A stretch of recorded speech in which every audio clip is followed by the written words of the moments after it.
Yeah, glad to have you join us on another edition of Hot Seats right here on Ogun State Television. This is a program where we interview those that have contributed or those contributing meaningfully to nation building, those that have reached the peak of their career, yes, profession or calling. I am Moses or Jewumi, where today at the center of our conversation will be diplomacy, politics, yes, a bit of politics and national development. My guest is a legal practitioner, renowned human rights advocate, political advocate, activist, former commissioner, let me start from the rear, for women affairs and social welfare in Ogun State, and former ambassador to Zambia and Malawi. So could call her an ex-diplomat. What am I talking about? Ambassador Folake Bello. You're welcome to the show. Thank you very much. Thank you for having me. Yeah, thank you. Thank you for digging me out of my hole. Thanks for coming, Ambassador. Okay, well, before we sink our teeth into it, let's get to see our profile in full. And when we come back, we'll eat the interview segment of the show. Stay with us.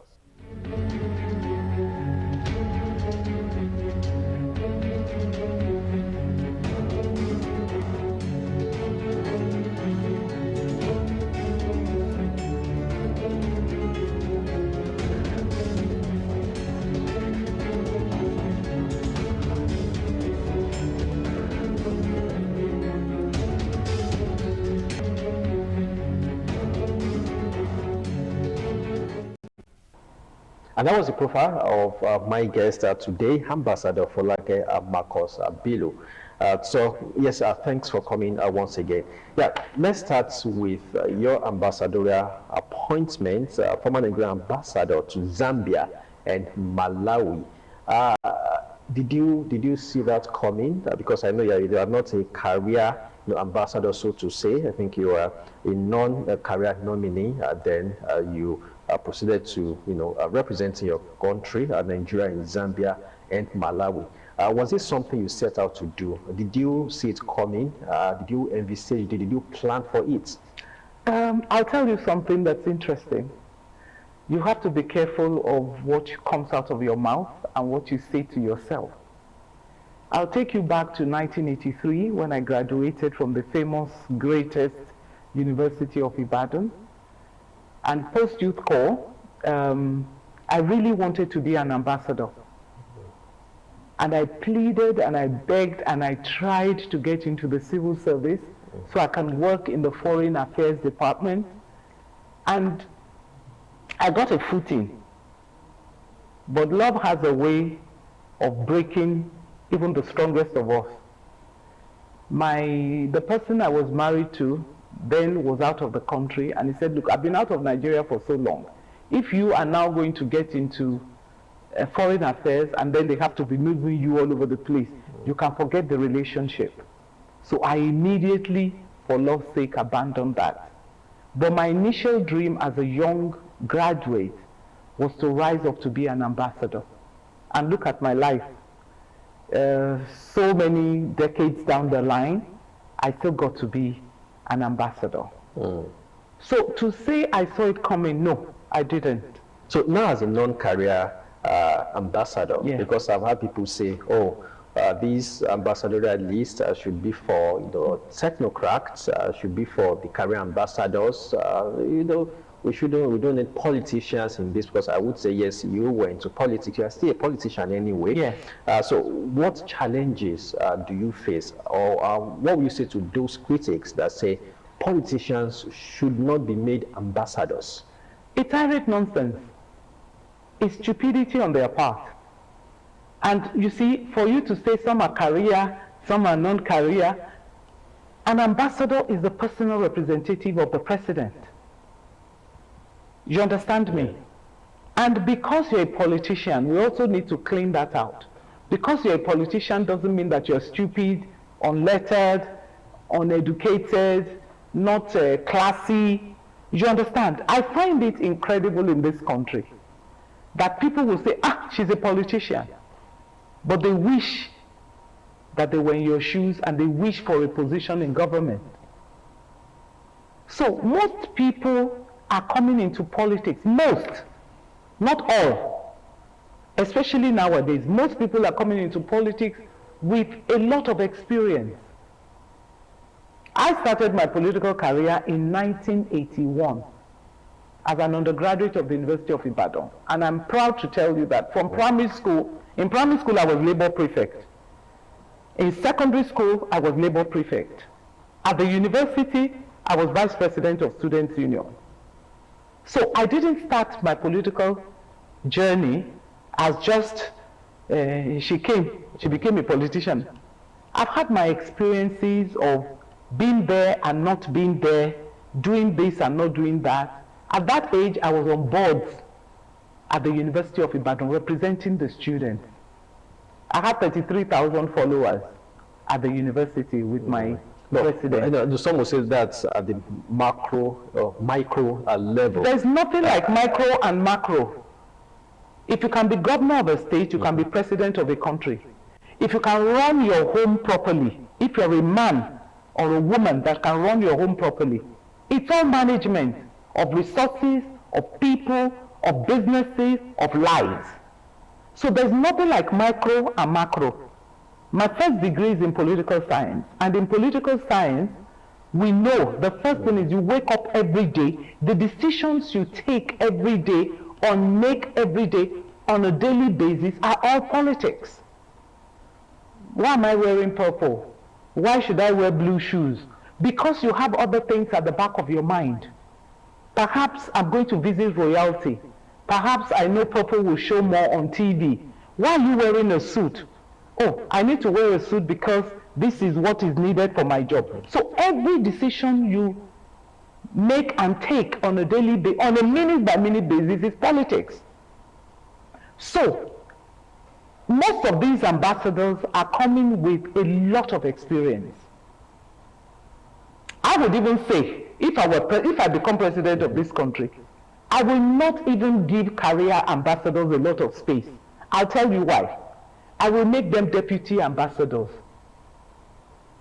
They claim to be experts, but the practice of it, the confidence of it, the visitation of it, the courage of it, the finesse of representing your country doesn't inflict on you because you have been a career person. It's like saying that people who have worked in the Ministry of Education, all of them must now become Commissioner for Education, or all of them must be Permanent Secretary. Let's have this debate clear and straight. But even if they don't, but of course, we've seen professors, head, that ministry. Professor Adamu, the immediate past to, a professor, of law. So in a way, but you said, yes, your career, you were a student activist, you've had leadership positions, yes, you were a commissioner in the states. And maybe one would say, okay, well, that might have prepared you. But what about others that didn't have that? No, nothing prepares you. For full-time diplomacy, nothing prepares you. Believe me. Whether you are career or non-career, what do diplomats do?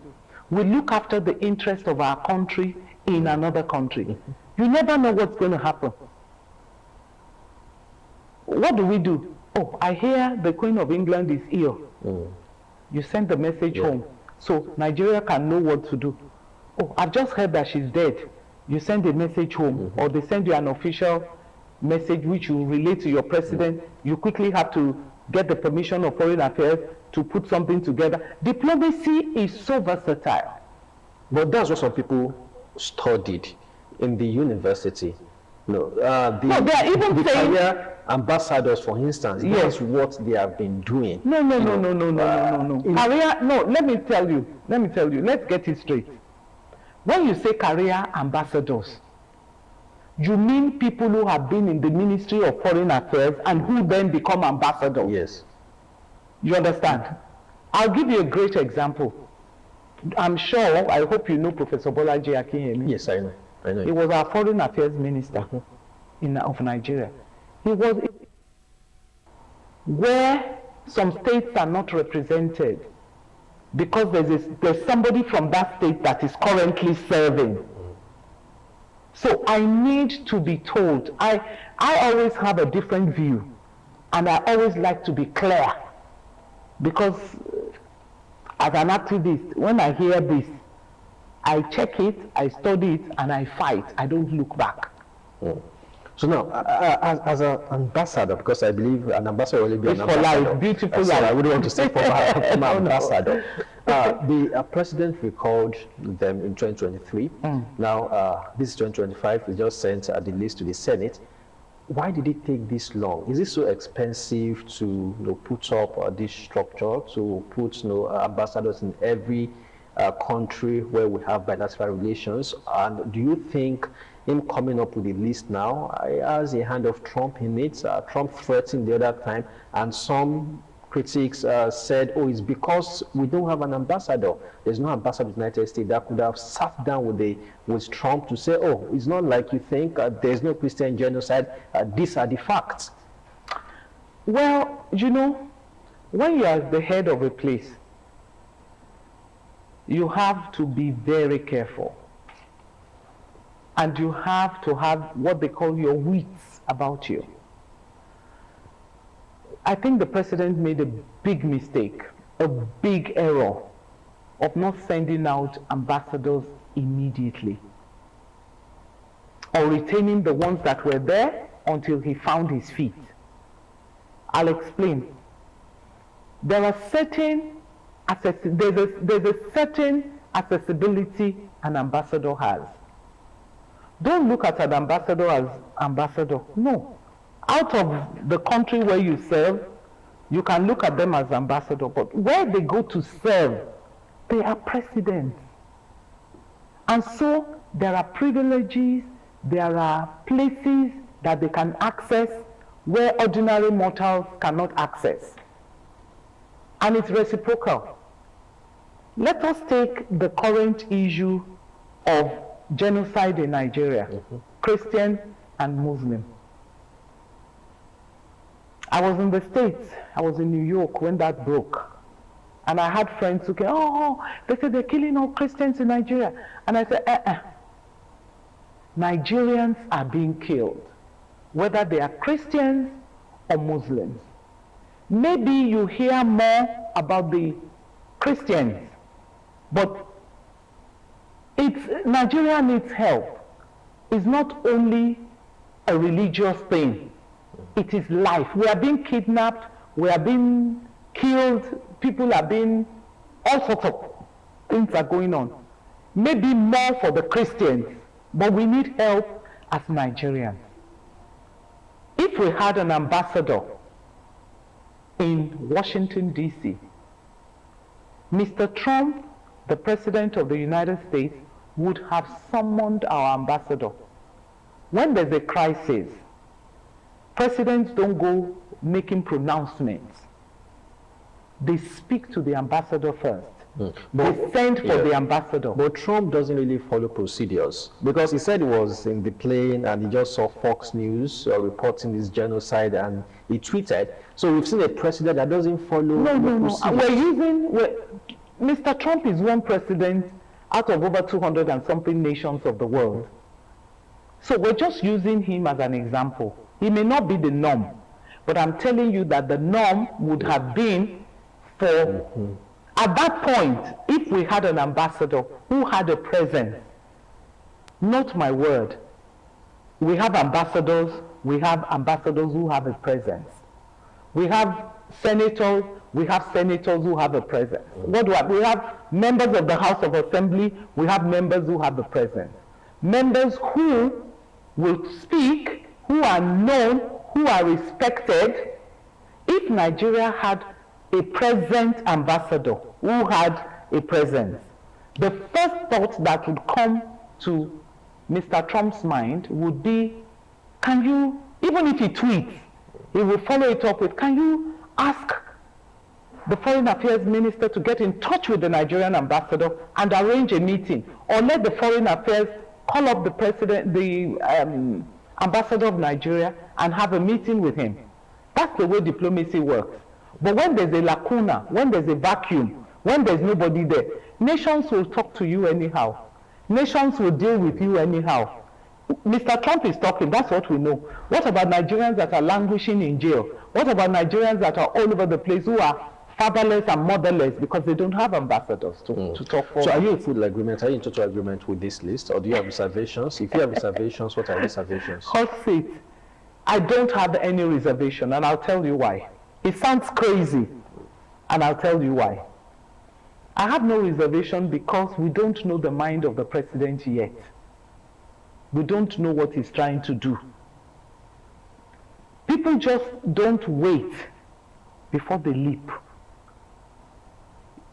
He could be wanting to get rid of some people because the life of an ambassador is not an open book. You wake up one morning and you tweet and you write, and he could seriously need help in certain countries. He also could need some devils to go and show them the stuff Nigerians are made of. He would need people who are meek, gentle, royal, elegant, to go to countries where we just need to put an ambassador. Yeah. He will need our mouthpiece who will look at their foreign affairs and say, no, I'm not taking that for Nigerians. You cannot do that to my people without going overboard. So you need the good ones, you need the bad ones, you need the semi-good ones. The fact that you need troublesome people also. So you need all sorts of people. I'm not talking of corruption now. Yeah. That's a different kettle of fish. And then you don't know what connections these people have to countries where they will get sent to. But you know, and everybody is shouting, Mr. President. Yeah. Mr. President has put together a list. The list has gone to Senate. Senate also has its own responsibility. From there, the countries where they will be assigned to have their own responsibilities. Any smart country would get the consent of the other country before they make public where those people are going. Because the other country has a right to reject. Until an ambassador is holding his agreement. Agreement is an agreement between Nigeria and the other country. He's not an ambassador. So there are still hurdles.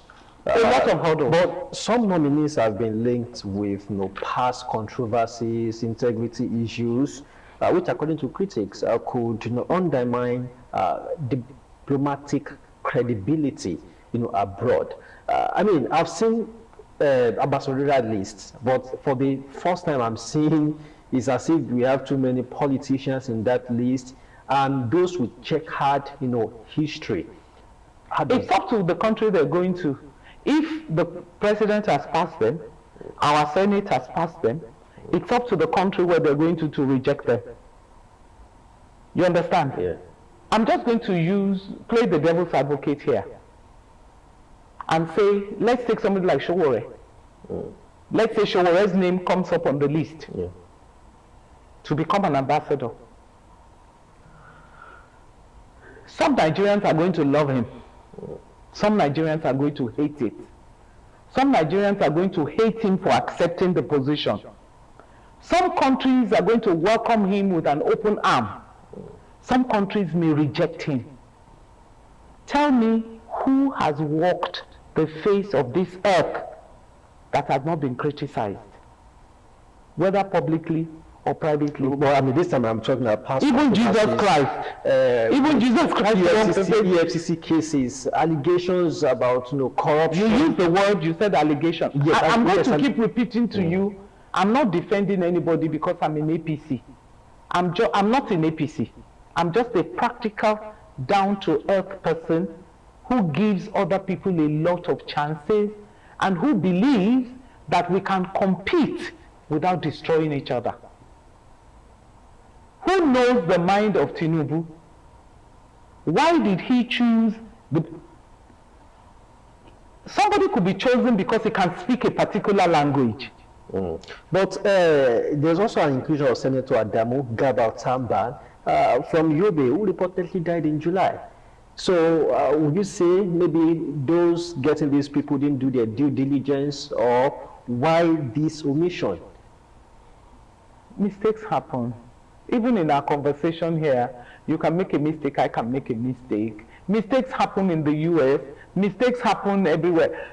This is not the first time we see no, this President Trump came out when they had problems with Social Security Administration in the US.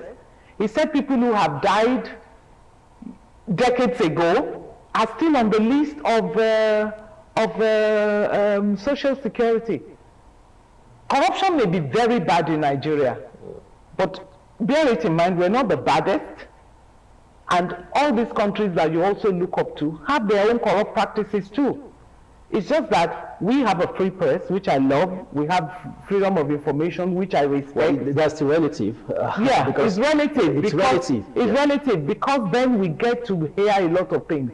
And social media in Nigeria is so vibrant that you've got to be careful. You understand? So, but you have used the word.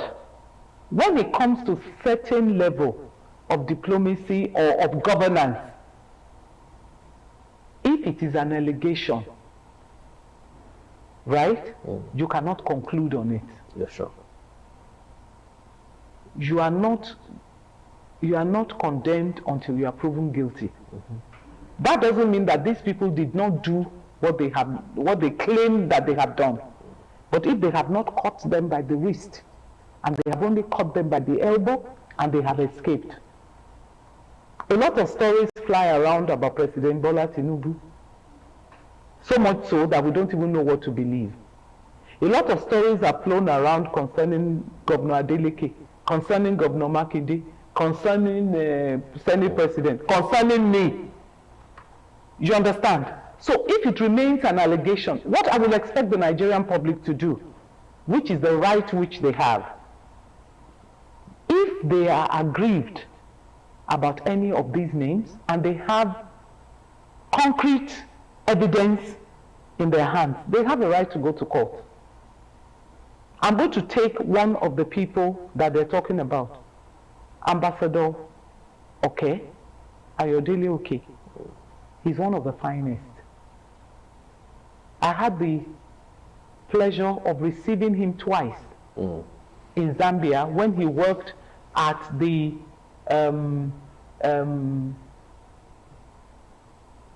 Commonwealth Office in London. I hear the list is out and the president has sent him to France. I would have said, send him to London, send him to St. James's Court. This is a seasoned diplomat, a seasoned career person, a lover of Nigeria, somebody who knows his onions. Though, the same thing with Mr. Are, that I hear has been sent to Washington. Round pegs in round holes. I cannot speak for the other gentleman that was sent to St. James's Court now, but I also suspect that is a round peg in a round hole.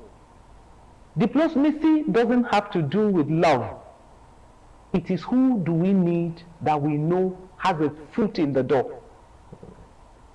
You understand me? Who has a foot in the door? That is the issue. If you have a problem, let's keep it simple. You have a problem with your wife at home. Who can speak to her is what you are looking for.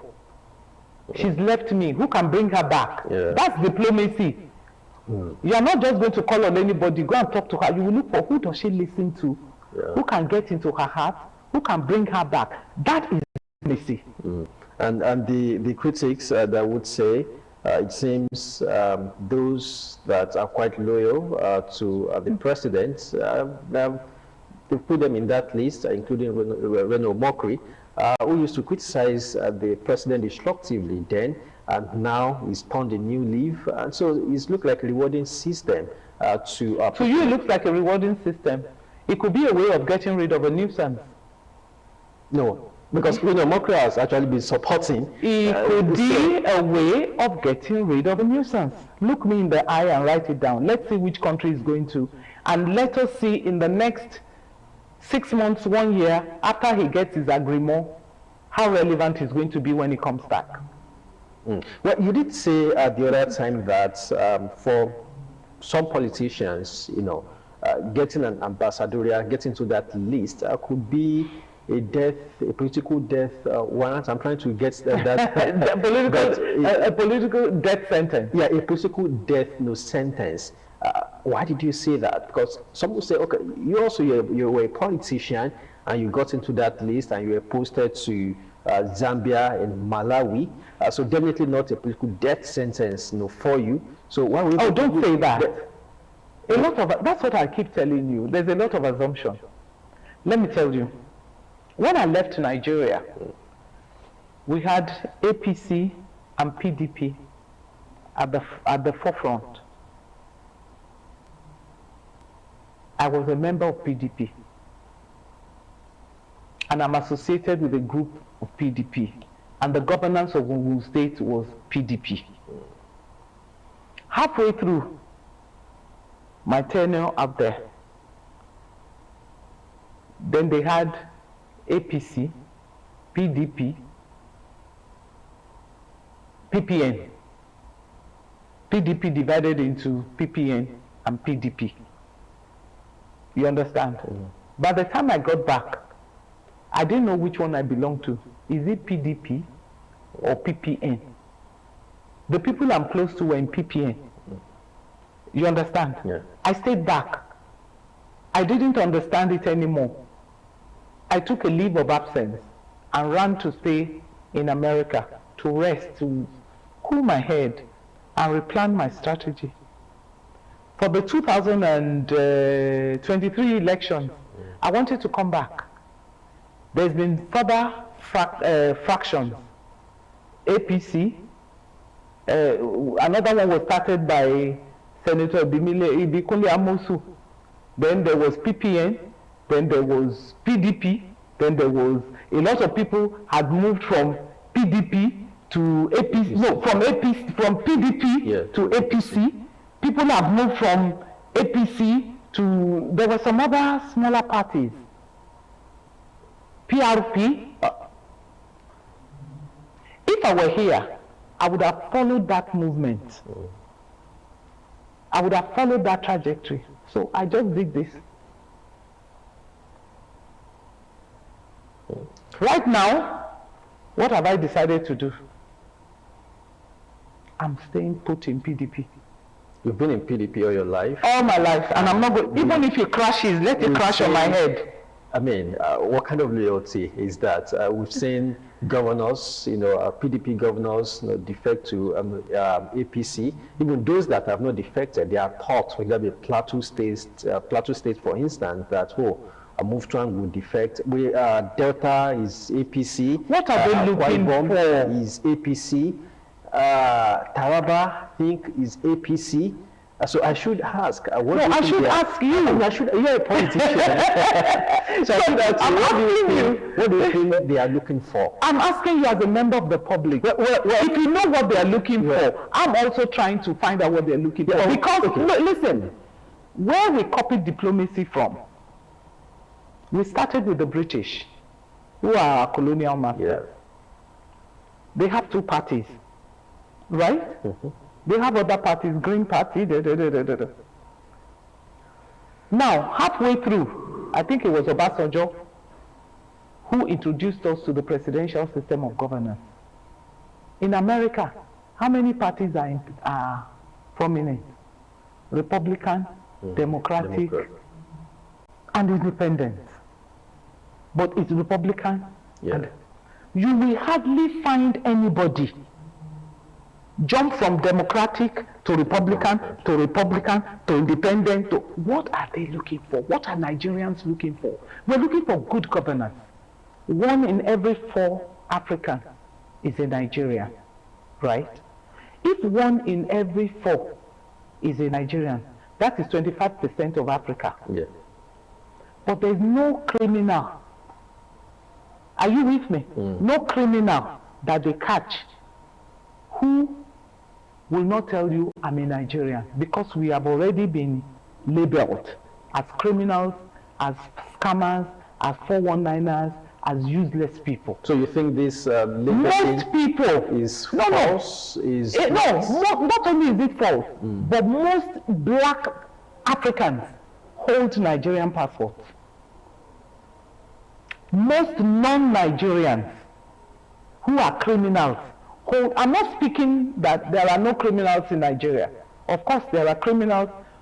And how many Nigerians are actually out of Nigeria? How many percentage of Nigeria? Well, I mean, the ones who quite a number. Because no, I'm not talking about the populous black country. No, the ones who japa are people who have gone out with the determination to work hard, yes, secure their papers. I'm talking of people who have criminal intent. Our ambassadors are the foot soldiers of this country. They have so much work to do on behalf of the president. And the president needs to appreciate and realize this fact.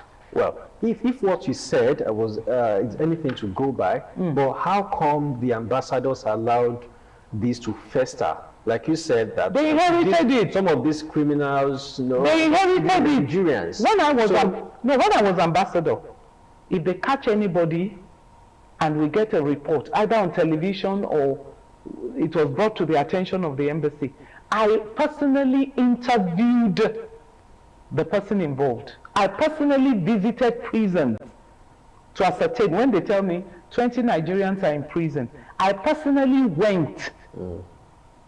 And sometimes you are able to pick out one or two people. No, this accent, you are not Nigerian. This mark on your face, you are not Nigerian.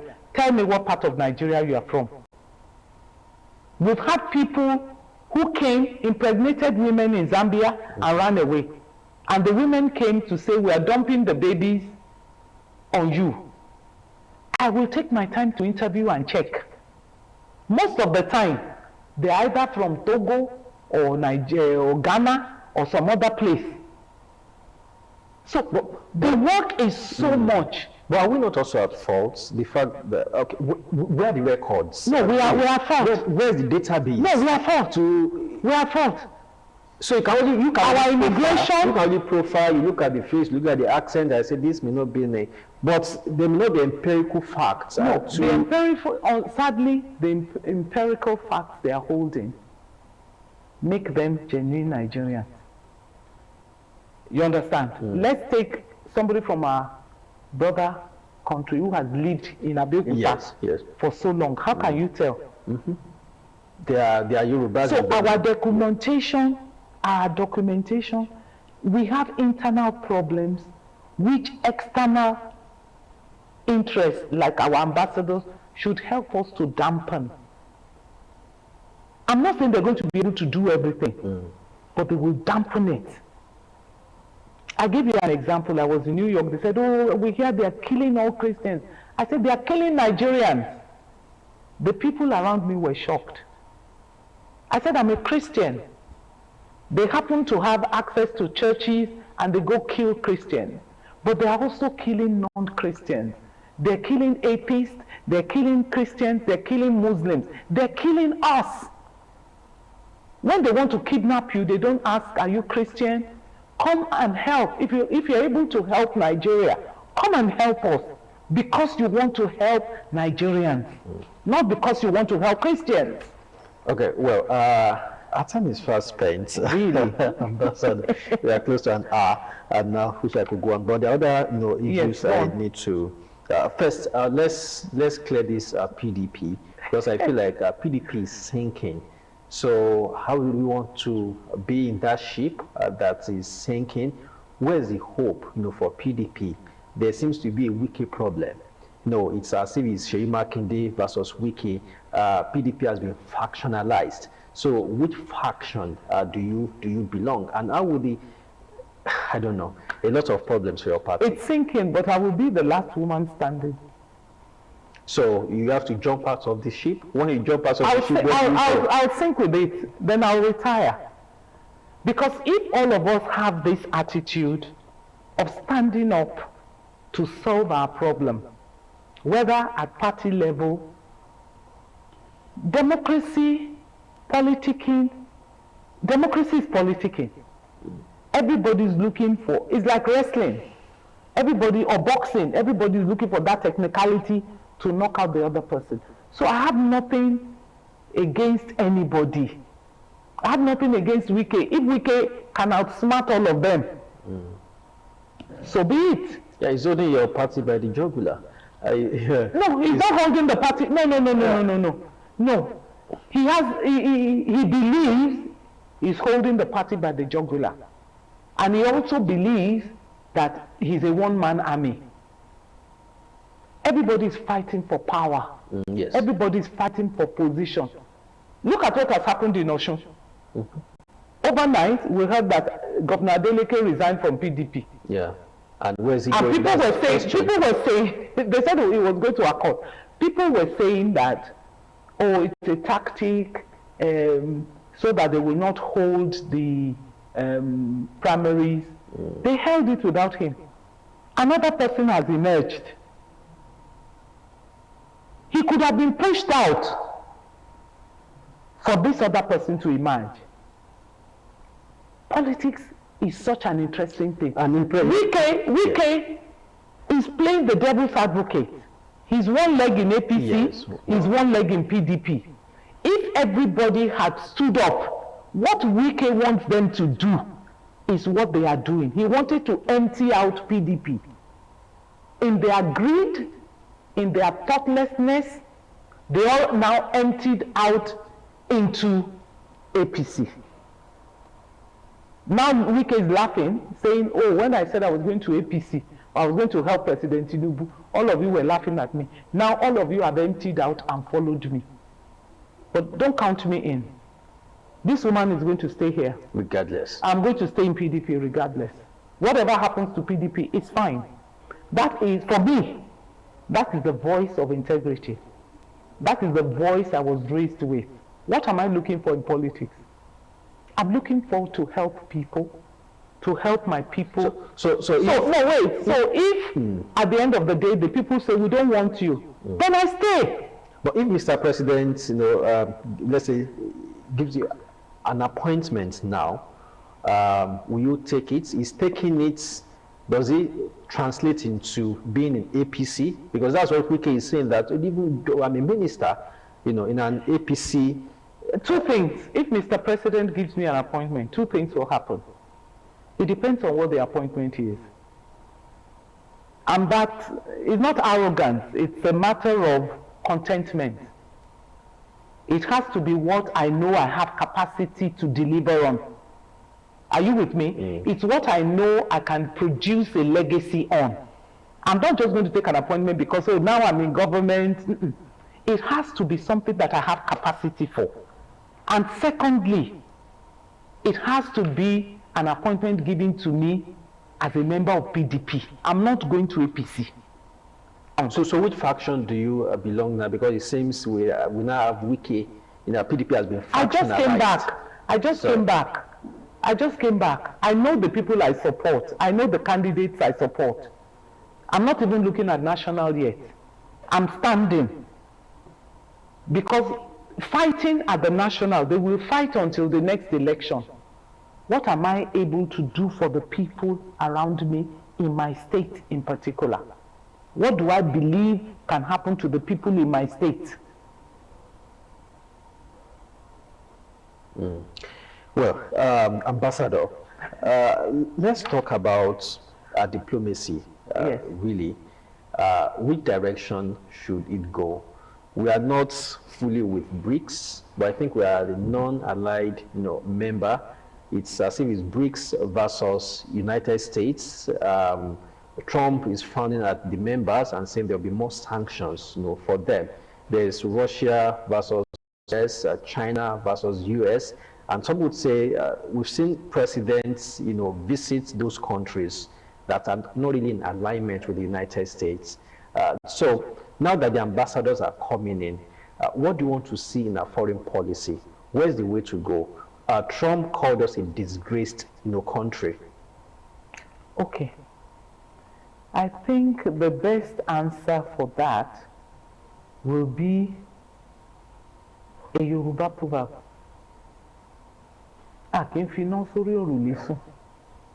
Which means you don't go to bed when there's fire on your roof. You are asking me about our foreign policy. Have we secured Africa? Have we secured West Africa? Have we secured East Africa? Have we secured North Africa? Are we still giants of Africa? In which sense? Have we even secured ourselves before we want to secure? No, you asked me about foreign policy.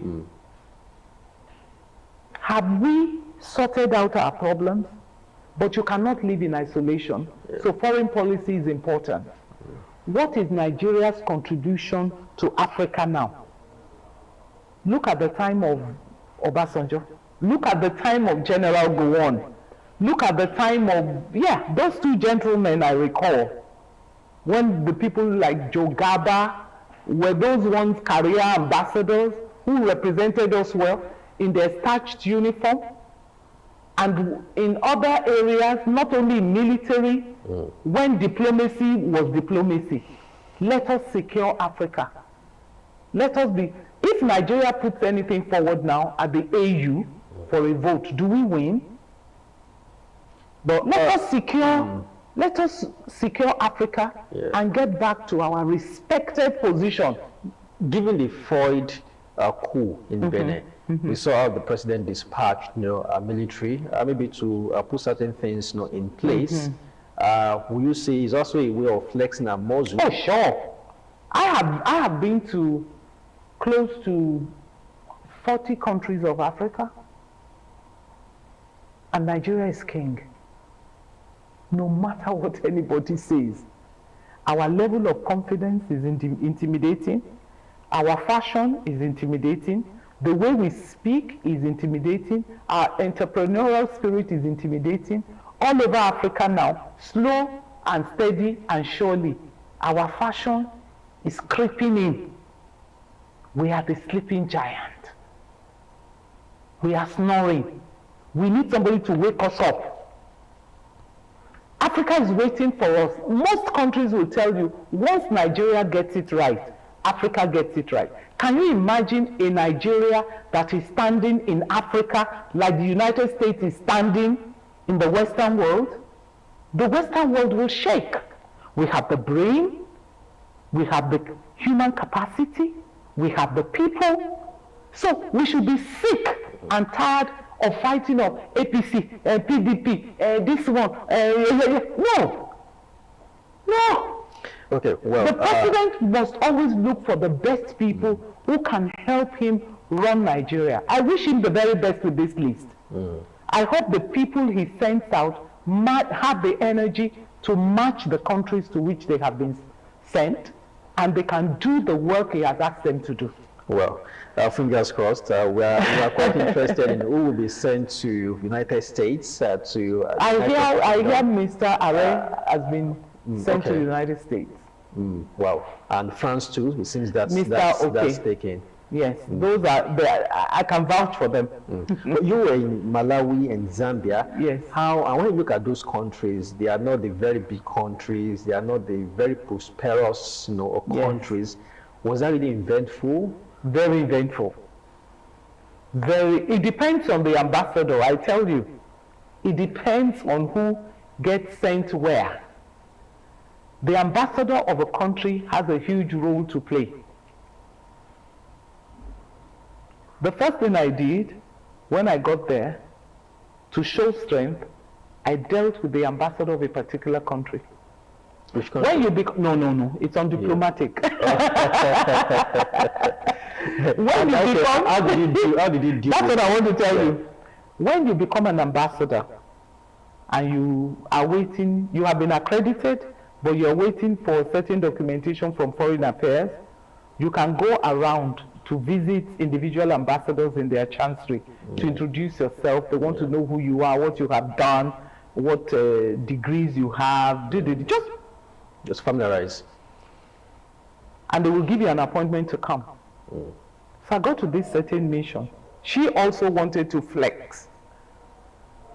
And they have crossbars for security at their gates. And they would ask, because I couldn't fly the flag. Is the new Nigerian ambassador? And they said that I should get down and walk into their mission. Just a few steps, And I said, no, I'm an ambassador, you've got to drive me in. They said, no, you can't. So I said to my driver, make a U-turn, go back to my chancery. We turned around and went back. That caused a ripple for Nigeria. 5 minutes after that, the ambassador drove herself to come and appeal to me, my nation. And words went round, oh, the new Nigerian ambassador is a no-nonsense woman. She did, she dealt. That's diplomacy. Okay, now let's end with women in politics. You're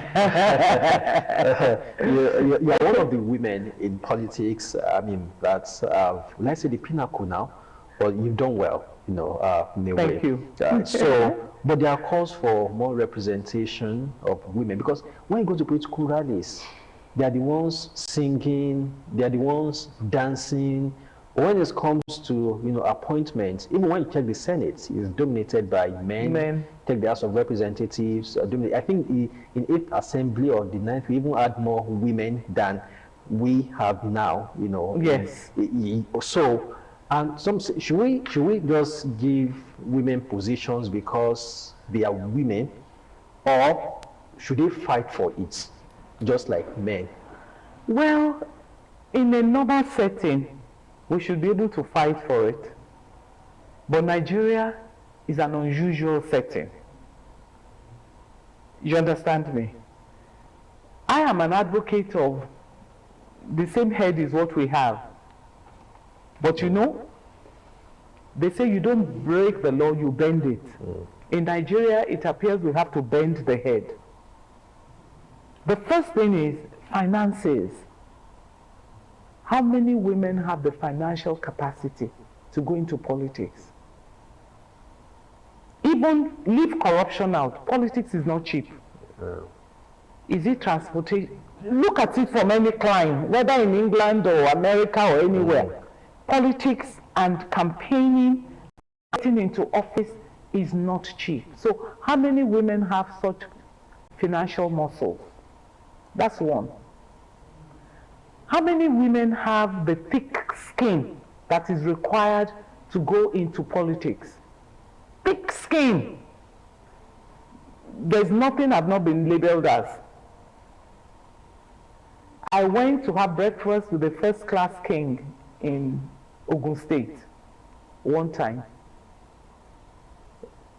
And one man walks in and says, so the king introduced me, this is, the famous Folake Bello, the witch, to my face. He said, everybody knows you're a witch. So I said, really? You're telling me what I don't know. Which means they have been trying me and it's not working. So you have to have thick skin. I've been called Marcos Bingo, that I'm a public dog, sleeping around with all men, sleeping around with a particular governor, because I put myself forth to be in politics. How many women have the nerve to play around with their hard-earned, labored for reputation? How many men now will let their wives go into politics? How many men are strong enough to say, my darling, I'll take care of the home. Go because your people want you to serve them. Go because I know you have the capacity to serve your people. How many women who are in politics have a settled home? By the time they talk sense into the man's head, is either he divorces you or he takes a side chick. So it's very difficult.